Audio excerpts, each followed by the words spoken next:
He had lived on his family's farm in Iowa his whole life, so morning chores were not uncommon to him. Lifting his basket over his head, he made his way to the large cornfields far behind the barn closest to his house. The harvest season was upon him and his family, so they had been very busy the past few weeks. As he walked out to the field, he couldn't help but notice the scarecrow that was perched high above the swaying corn stalks. That old thing had been in the same spot for as long as he could remember. The years of wear obviously took a toll on the old scarecrow. Her long, coarse black hair was a mess, her dress tattered and torn, and her pale body stained with dirt and crop dust. He thought to himself about fixing her up someday. He stood silently staring at his old friend, remembering how he had shared so much with the inanimate objects when he was younger and felt alone. Her eternal smile and blank eyes were comforting to him, a silent promise to never tell another soul all he had told her. It had been a couple years since he had talked to that scarecrow. He had figured an 18-year-old boy would be better off not seen talking to a lifeless object, though to him the scarecrow wasn't lifeless. She was his first and best friend. They lived together, played together, aged together. Come to think of it, he had never noticed before that it seemed like the older he got, the older the scarecrow appeared. He smiled and sat down beside the scarecrow's pole. "Sorry it's been so long," he whispered up to his friend. "I've been real busy, I suppose." The wind blew through the scarecrow's hair and rustled the hay protruding from her body. "Yeah, I guess that's no excuse. Sorry.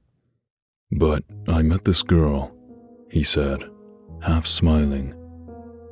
"She's amazing, I think.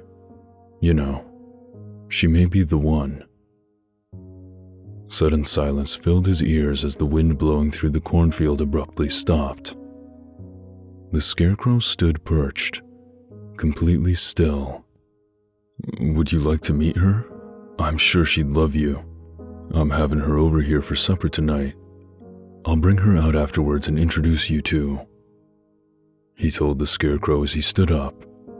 He glanced up at his dear old friend once more before heading off to finish his daily chores. "Come on, Lily," he called to the girl, laughing as he ran with her towards the darkened cornfield. He was excited that his girlfriend had agreed to come to dinner and meet his parents, but was a bit nervous to show her his friend. What would she think? He was almost an adult and he was still talking to an inanimate object. He smiled to himself. What was he talking about? Lily was so kind and sweet and understanding. Of course she would love to meet her. He turned back to see if his girlfriend was still following, but couldn't see her. "Lily," he shouted again as he looked around for her. He smiled. "Don't think you can hide from me in my own field," he said as he crept around silently looking for her.